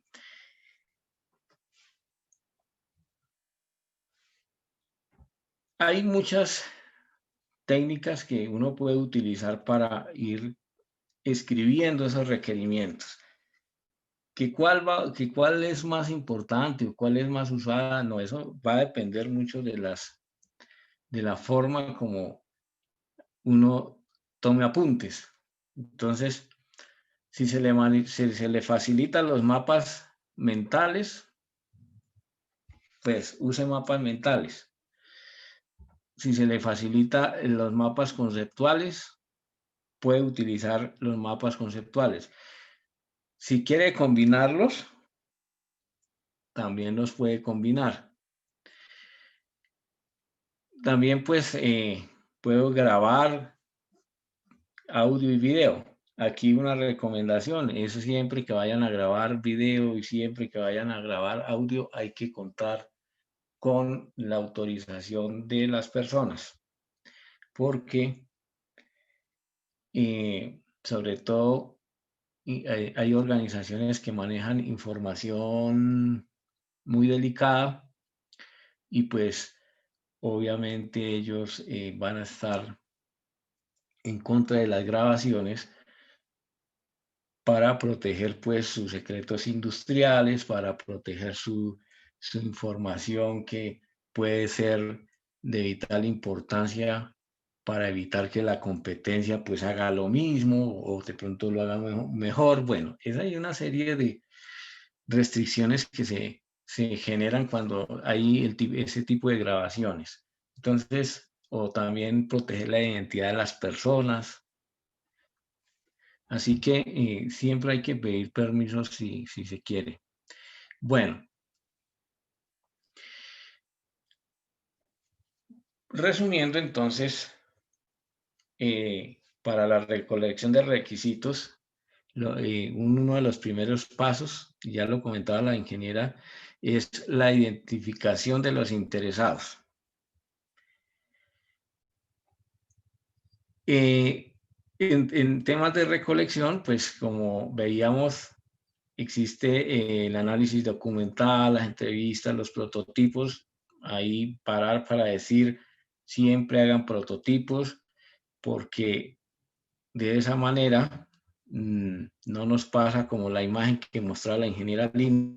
Una cosa es lo que nos imaginamos y otra cosa es lo que quieren, pero si les mostramos el dibujo, entonces vamos a llegar a un consenso y va a decir, no, eso no es nada de lo que lo requiero, o por el contrario, nos estamos acercando. Los talleres, la observación directa, las historias de los usuarios, los modelados de procesos, cambiarnos los roles, y de esa manera pues podemos ir puntualizando en una serie de requerimientos que necesitamos para el sistema. Bien.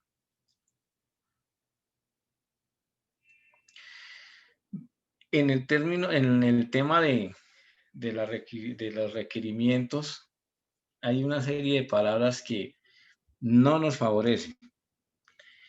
Y es esos términos que dejan abiertas a las posibilidades. Eso es el sinónimo al etcétera o el entre otros, ¿sí? Eso no nos puntualiza lo que se requiere del sistema. Entonces, hay aquí un juego de palabras, no son las únicas, pero tengamos en cuenta estas. Entonces, una de ellas es por lo general. Por lo general funciona así. No sirve. ¿Cómo funciona?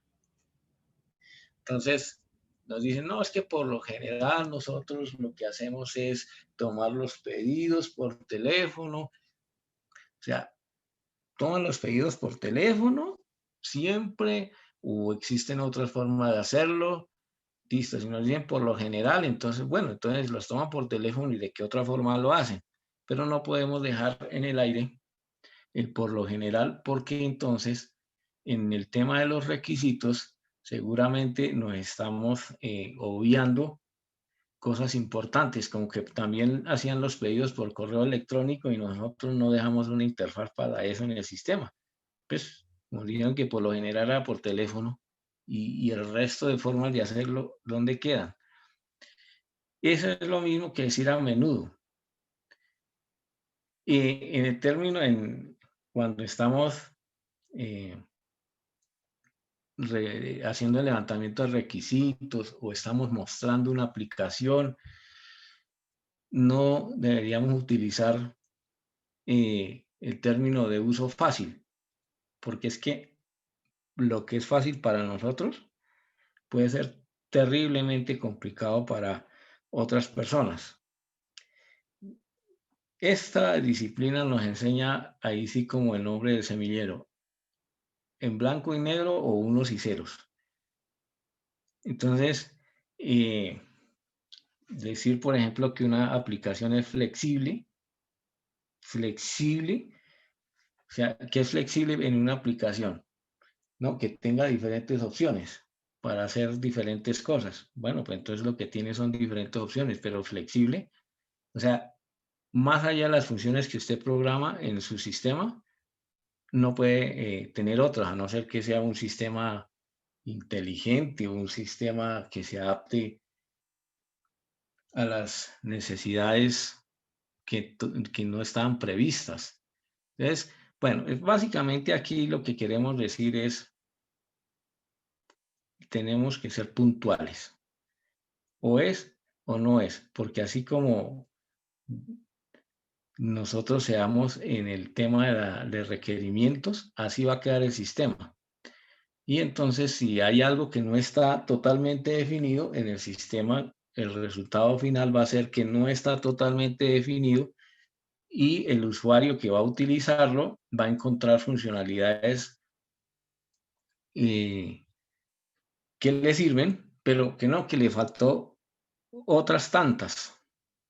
Entonces, por eso quisimos tener acá esa lista de terminologías que se deben evitar para que los resultados del software sean lo que se espera. Muy bien. Sigamos, mi hija.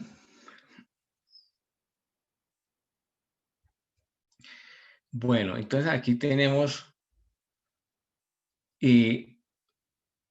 dentro del análisis de requisitos, una de las funcionalidades o una de las tareas mejor que tenemos que hacer es verificar la viabilidad. Está de primeras por algo. No nos podemos comprometer a hacer algo que definitivamente el sistema ni aplicando las técnicas más avanzadas puede hacer. ¿Sí? Es decir, hay veces cuando estamos haciendo el levantamiento de los requisitos y estableciendo los requerimientos, uno por llevar o complacer al cliente, le indica, sí, no hay problema, eso se puede hacer, sin estar seguro si sí se puede o no se puede. Cuando ya usted se sienta a pensar en el algoritmo de cómo hacer lo que le pidieron y se da cuenta que no se puede hacer y que lo hizo por un impulso de poder complacer al cliente, entonces va a tener que ir a decirle que eso que me pidió definitivamente no se puede hacer o es muy costoso de hacerlo y no se tenía previsto en el proyecto y entonces no lo puede entregar a tiempo o definitivamente no es viable. Entonces siempre que hay una serie de requerimientos, antes de comprometerse hay que mirar si en realidad es viable hacerlo. Otro tema es que cuando se está haciendo el levantamiento de requerimientos,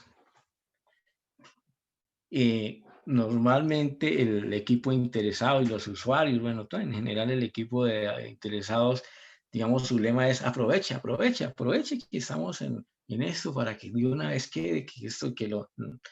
Pero esos requisitos hay que priorizarlos.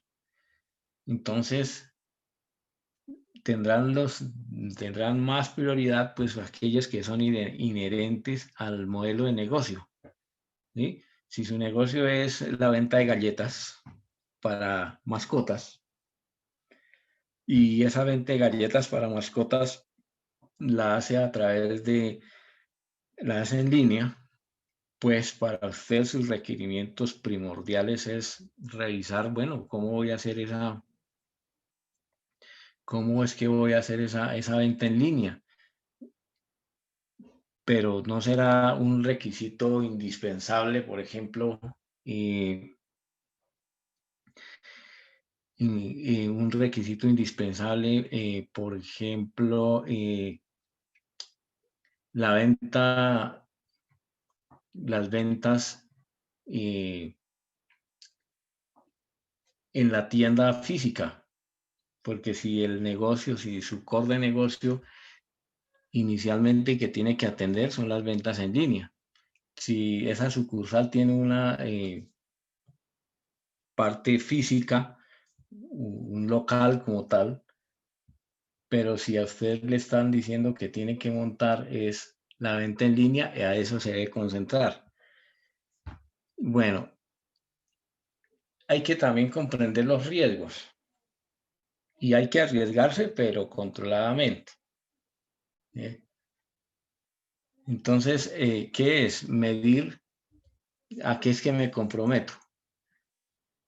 Porque es que hay veces, como les comentaba anteriormente, por captar de pronto el negocio, por cerrar un negocio, y nos arriesgamos a generar funcionalidades que no hemos medido. Y cuando las vamos a hacer, resulta que aumentan los costos del proyecto y entonces no logramos finalizarlo, no logramos o estamos trabajando a pérdidas. Bueno, otro tema que existe pues es el de modelar los requisitos. Ahí existen diferentes técnicas para hacerlo, como son los diagramas de caso de uso, toda la parte de modelado unificado que lo conocemos como UML, toda la parte de la diagramación de los modelos de datos. Bueno, pero bueno, esto también nos ayuda a ya puntualizar, a aterrizar todos los requisitos que hemos recogido con las técnicas de las que hablamos. Y entonces, al modelar los requisitos, pues básicamente ya nos estamos acercando a un tema de poder, a través de esos modelos, hacer el desarrollo del sistema como tal. Bueno, seguimos, mi Inge. Inge, pues esta parte ya es la breve práctica que vamos a tener. Bien, entonces vamos a hacer un pequeño ejercicio entre todos. Y se trata de lo siguiente. Primero, ¿por qué lo vamos a hacer? Bueno, les voy a contar una anécdota cuando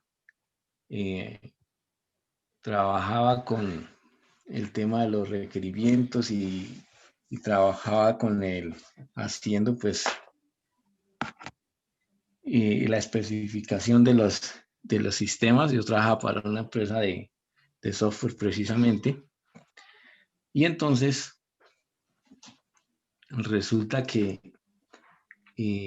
tenía que hacer pues un acercamiento con una empresa pues que se había comunicado con nosotros y que quería desarrollar un sistema para trabajar un tema de las glosas las glosas para determinar los montos que tenía que pagar un seguro de SOAT. Bueno, las glosas básicamente es determinar a través de una auditoría si lo que los seguros están cobrando es lo que se debe pagar o no. Y entonces, bueno, iniciamos con el proceso. Y entonces, la primera llamada. Y entonces en la primera llamada contestó alguien de la empresa. Y pues yo comencé a preguntarle pues acerca de la empresa, acerca de lo que hacían, acerca de los requerimientos pues que necesitaba para ir construyendo las variables que tenía que tener en cuenta. Y entonces me contestó una persona muy amablemente y efectivamente sabía la misión, la visión de la empresa, todo el tema del organigrama lo conocía, sabía qué personas trabajaban en la empresa, qué función desempeñaban.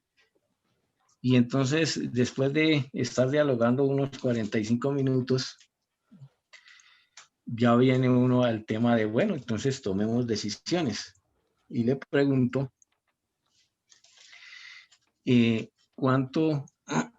¿cuál es el tiempo requerido que se tiene para generar el proyecto? de acuerdo a todo lo que me ha contado. Y me dice, bueno, no, pues espérame un momentico, le comunico al gerente porque yo soy el recepcionista de la empresa. Entonces ustedes podrán imaginar, después de estar 45 minutos hablando con una persona que se conocía toda la empresa, allí trabajaba por lo menos hacía unos 15 años, pues obviamente iba a conocer todo, pero hay un problema. Él no puede tomar decisiones. Entonces, los requerimientos, a pesar de que ya los pudiera tener, pueden ser subjetivos, no por el hecho de desconfiar de la información que me está suministrando, sino por el hecho de que la información no estaba, la estaba obteniendo de la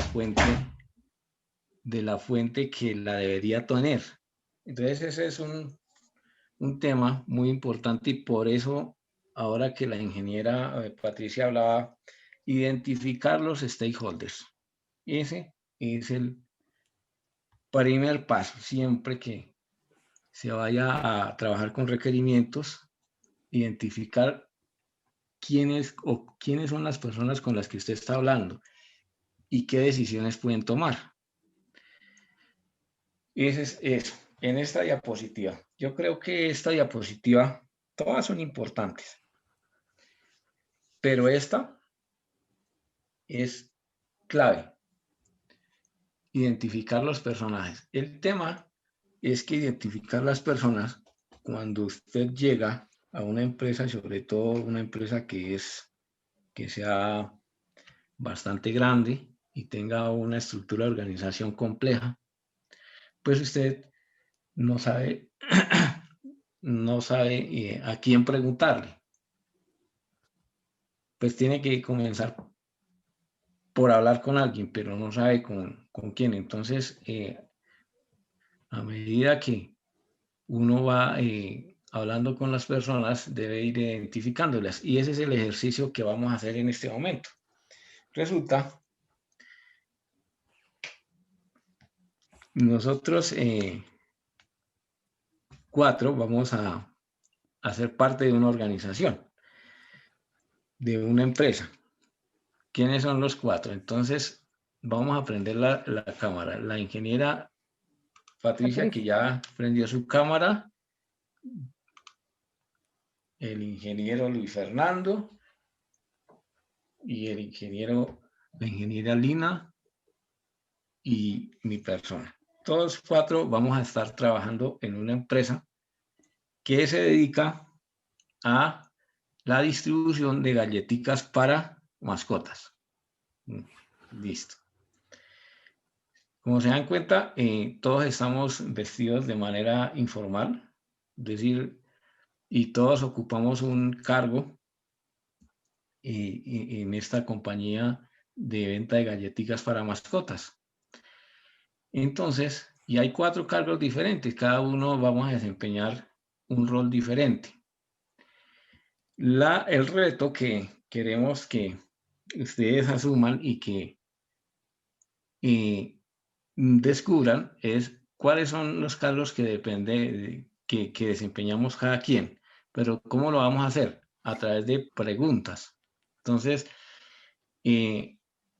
ustedes allí van a hacer la pregunta y van a decir a quién se la dirigen. Lo único que no pueden preguntarnos es el cargo que desempeñamos, porque esta es una situación que se presenta en las empresas. Aquí somos 4, pero, por ejemplo, una empresa o una organización tan grande como la universidad, donde hay más de 1.400 empleados y más de 100.000 estudiantes, y usted tiene que hacer los requerimientos y lo mandan a una sede y se encuentra 50 personas, usted no sabe si son estudiantes, si son los monitores, si son los profesores, si son los líderes de programa o es el director del centro, pero pues tiene que hacer un acercamiento. Entonces, la idea es descubrirnos quiénes somos cada quien. Y lo van a hacer, y lo van a descubrir a través de las respuestas que nosotros vamos a dar. Entonces nosotros vamos a dar respuestas dependiendo el cargo. Así que quien vaya a hacer la primera pregunta, por favor, con la herramienta del Zoom, levanta la mano y le asignamos el micrófono, le damos la palabra para que haga la pregunta. Una pregunta acerca de algo que tenga que ver con la organización. Y le dice, bueno, quiero que me la conteste Javier, la ingeniera Ricardo, Lina. ¿Quién de Listo. los cuatro? Está la ingeniera Lina, está Javier. Bueno, aquí vamos a estar con nombres. Javier, Fernando, Lina y Yo Patricia. soy Javier. Yo soy Patricia. A ver, Ricardo, ¿quién? Ah, para Yo soy Fernando. Lina. Y para Fernando. Listo. Fernando, ¿dónde está? Inge Fernando, Lo mandaron para la casa. ¿Cuántos empleados tiene la empresa? Están preguntando nuestros ingenieros de requerimientos. En este momento la empresa tiene 5 empleados, ya que es una microempresa. Tiene 4 empleados, ya que es una microempresa. Somos los que estamos presentes y cada uno desempeña un rol puntual dentro de la organización.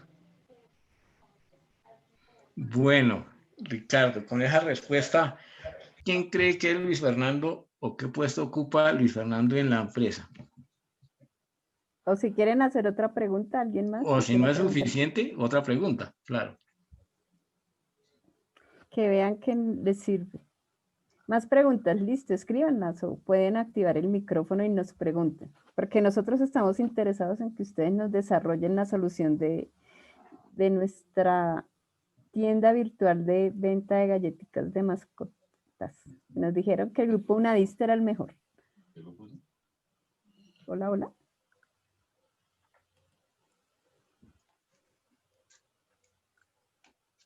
¿Más preguntas por aquí? Ricardo.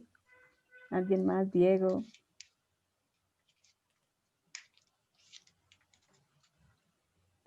¿Están como tímidos estos muchachos? Sí, están tímidos. ¿Qué quieren saber sobre el sistema? Pregúntenos. ¿Qué creen que necesita esta empresa?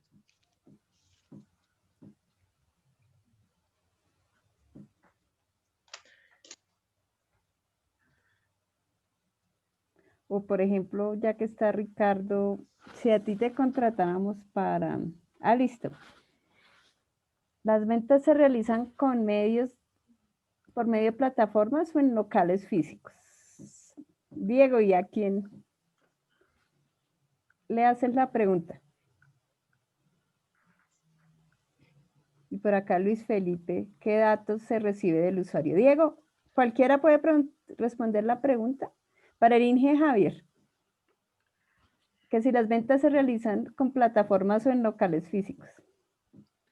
Bueno, Diego, pues en realidad yo como tal no atiendo el público, no sé cómo lo hagan. Yo lo que hago es que mis sistemas, mis computadoras, mi hardware, todo esté al día, todo funcione, pero yo no sé cómo vende la empresa. Listo. Luis Felipe, ¿qué datos recibe del usuario? ¿A quién le preguntas?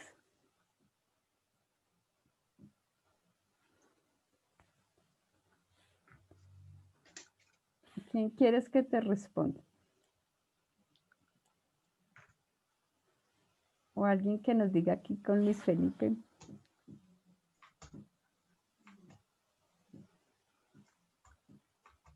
Si no, nosotros aquí pues respondemos entre nosotros. ¿Quién le quiere responder a Luis Felipe qué datos recibe el usuario? Allá, Linita. Bueno, la verdad no es muy clara la pregunta, pero pues Luis Felipe, yo le cuento que en nuestra empresa pues generalmente tenemos de los usuarios, o sea, de las personas que compran, los sabores que compran, las presentaciones, la dirección, dónde están ubicados en la ciudad, el municipio, em, mm, el NIT para hacer la factura de ley, también pues las cantidades que generalmente pide, cada cuánto pide nuestros productos. Generalmente esos son los datos que recibimos de los usuarios. Listo. ¿Alguna pregunta más? ¿Qué costo tienen los productos? Bueno, pues ofrecemos diferentes costos. Nosotros toda la vida hemos venido trabajando igual. Yo no sé por qué ahora les dio a mi grupo por ponerse ahí a vender por internet. Yo en realidad no estoy de acuerdo con ese proyecto. Pero bueno, pues ya que los trajeron ustedes, pues será contarles. Nosotros tenemos diferentes costos, pues para llegar a diferentes públicos, entonces pues tenemos costos muy económicos porque vendemos al detalle y también vendemos por mayor, por bultos y demás. ¿Listo? Pero como les dije, ya que me dejaron hablar, yo sí no estoy de acuerdo con ese proyecto, a mí no me parece, porque pues eso, yo he escuchado que eso por internet se roban los datos, eso le tumban a uno la plata, y entonces a mí no me parece, o sea, yo estoy acá porque ellos ahí me invitaron, pero no estoy de acuerdo. Además que yo soy de las que prefiero ir a hacer la venta ya a mano y entregar allá el bulto y estar en el local, pero pues no me parece. Sin embargo, gracias. Bueno, por aquí ya nos están diciendo posibles cargos. Sí. Pero, ¿qué tal? Inge. A ver, ¿cómo nos fue aquí? ¿Cómo le fue a Aura? A ver. Yo soy de esa gente que no cree en procesos, sí. El ingeniero Javier es del departamento de sistemas, sí, eso sí también. Dice, no sé, yo solo me encargo de mis máquinas. Sí, como que me interesa es eso. Dice que Linita, y aquí tenemos Lina de marketing, Lina de ventas, Lina de inventarios, o sea que Lina sabe mucho, porque de todo supo, de todo nos habló en un momento, nos dijo cómo eran los inventarios, cómo eran las ventas, cómo era marketing. Sí, efectivamente, pues como Linita sabe mucho, Linita en este momento ya vamos a decir que es la gerente y la dueña de esta organización. Por eso ya tiene todo el negocio en la cabeza. ¿Quién cree que era el ingeniero Fernando? Porque además él también habló con propiedad. Dijo, mire, ahí somos 4, no sé qué.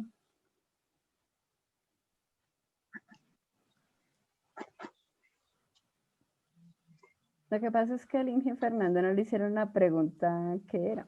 La que era, sí. La que era. ¿Cuánto, ¿Cómo vendemos? Exacto, sí. El ingeniero Fernando era mirar cuál es, cuál es la dinámica o cuál es la logística que la empresa tiene para poder vender sus productos. Cómo se llevan los productos de la empresa hacia los clientes finales. ¿Cuáles son las líneas? O sea, ¿hay líneas de atención o de comunicación para las ventas? Son preguntas que se podrían establecer, ¿verdad? Para poder empezar a establecer esos requerimientos. Sí. Yo soy de ventas, como ustedes dijeron, y soy el usuario que hace un rato contábamos que tenía influencia positiva o negativa, el de la influencia negativa, el que no cree en el proyecto y el que se les va a volver un dolor de problema en la parte de requerimientos hasta que no vea cuál es el beneficio que le va a traer el sistema. Listo, Inge Javier. Y entonces en esta segunda parte. Bueno, entonces la gran pregunta, porque bueno, ya nos identificaron, a pesar de que pues habían pocas preguntas, pero de pronto por las respuestas rápidamente nos han logrado identificar, pero ahí viene la pregunta del millón y es, listo, ya nos identificaron. ¿A quién ustedes creen que deben dirigirse de ahora en adelante para obtener la mayor información sobre sus requerimientos. ¿Será que a cuál de las 4 personas se referirían a ustedes para poder levantar sus requerimientos? ¿Quién de esas 4 personas tiene más información? ¿Quién conoce más el negocio? Ventas. Acordemos que la ingeniera Patricia nos decía que la idea es modelar el sistema de ventas. ¿Sí? Eso, y eso ya da pistas. Entonces, ¿a quién le cargarían la mano? Así como uno dice, bueno, ¿con quién me voy a relacionar más? ¿Cuál va a ser mi contacto directo? ¿Ustedes qué dicen? Bueno, ¿Con la ingeniera Patricia? Ahora y Diego quieren conmigo, Ricardo con ventas, pero no con Patricia. Pero toca convencerlo. Sí. O sea, en un Bueno, momento dado nos tocaría con todos también, porque, por ejemplo, el Inge Javier de pronto dice, no, yo tengo un Excel, pero no le preguntaron, como él es, a veces uno de sistemas es así. Entonces, no, yo tengo un Excel, no les había dicho que tengo un Access donde ya más o menos yo sé cómo es la venta de galletas. Entonces, no le preguntaron y de pronto allá hay algo que se esté usando. O con el ingeniero Fernando, porque dicen, Inge, ¿y cómo hacen los pedidos para saber cuándo modelemos eso, si incluimos lo del costo del pedido, cómo se va a hacer? Y por supuesto, pues el gerente tiene la visión general, que en este caso. Y aunque mayor Creo parte... que los 4. Y ventas pues juega un papel fundamental. El lío es donde el usuario está en contra, como en este caso que les toque darse las estrategias para convencer. Bien, entonces, en realidad, la respuesta es que uno, sobre todo cuando tiene la posibilidad de incluir la mayor cantidad de personas en el proyecto, lo debería hacer. El ingeniero Fernando nos decía que era una microempresa y que habían un número de empleados menor a 5, pues en este caso es factible involucrar a todas las personas en la construcción del proyecto. Sin embargo, en organizaciones complejas, donde se manejan grupos de más de 20 empleados, tenemos que comenzar a hacer grupos y que cada grupo de ellos esté representado por alguna persona. Porque si es difícil poner de acuerdo a 4 personas, pues imagínense poner de acuerdo a 100 o 200 personas. Entonces, una de las estrategias es generar los grupos focales. Tendríamos un grupo focal para el tema de las ventas, un grupo focal para el tema de los sistemas, porque de todas maneras vamos a requerir servicios de las personas que trabajan en los departamentos de sistemas para que nos den accesos, para que nos provean servicios, para que nos cuenten sobre las políticas del aseguramiento de los datos, de los pocos servicios que tengan o los muchos servicios que tengan, cómo es que va a encajar el sistema entre los demás sistemas, si es que hay algún sistema o alguna arquitectura que hayan adoptado y entonces tengamos que ajustarnos, porque si no hacemos el sistema y no encaja en ningún lado y pues nunca va a poder funcionar. Es decir, siempre vamos a tener que pensar que los requerimientos no solamente se basan en qué va a ser el sistema como tal, sino en dónde es que va a encajar, dónde es que se va a integrar y también pensar en la estrategia del manejo de las personas. Por ejemplo, una entrevista de levantamiento de requerimientos con la actitud de la ingeniera Patricia seguramente no va a funcionar, ¿sí?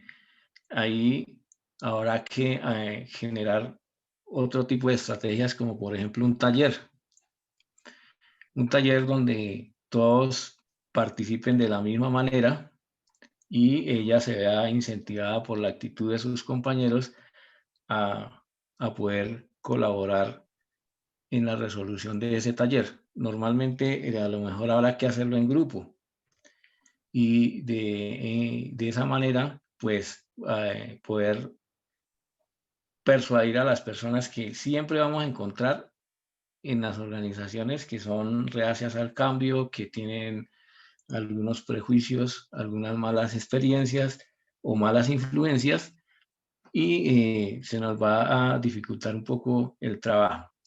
En este ejercicio, pues digamos que el canal directo, por ser temas de ventas, la persona encargada de las ventas en la empresa, pues va a ser quien nos va a poder ayudar a canalizar más fácilmente con los demás actores. Entonces, pero el tema aquí es que, por eso es que son bonitos los requerimientos y todo esto, porque nada está escrito. Es decir, pueden haber muchas técnicas paso a paso, muy explicadas, y cuando usted llega al terreno, se encuentra con que ninguna de ellas las pudo aplicar, sino que tuvo que crearse las propias rápidamente para poder sacar la información que requiere y salvar el día, porque de eso es lo que pasa a diario. Entonces,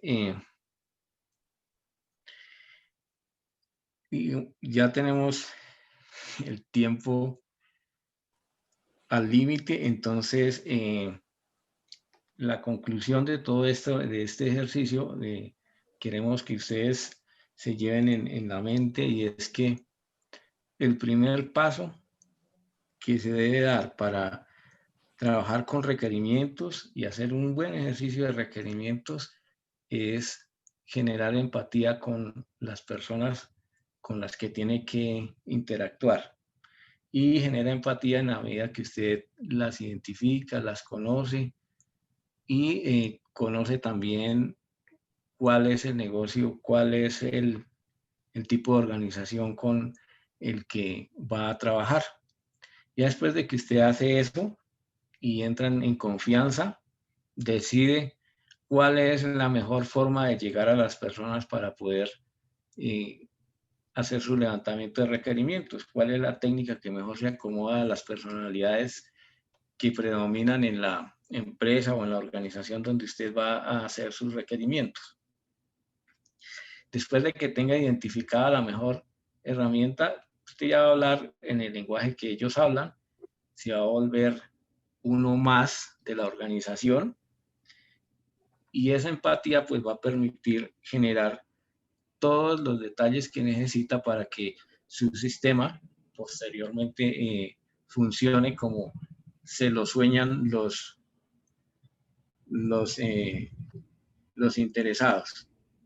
También como otra conclusión que no podemos dejar de lado es la seguridad desde la parte, desde los primeros procesos del desarrollo de software.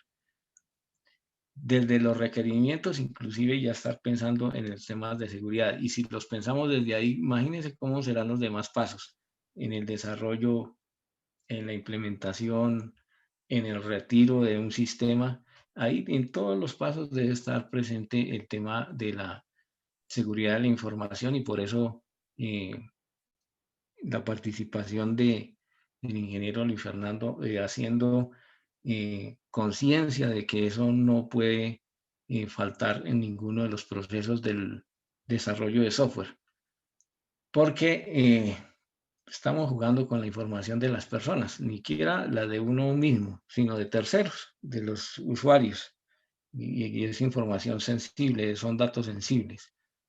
Entonces, y pues nada, también recordar la imagen que nos presentó la ingeniera Lina al principio.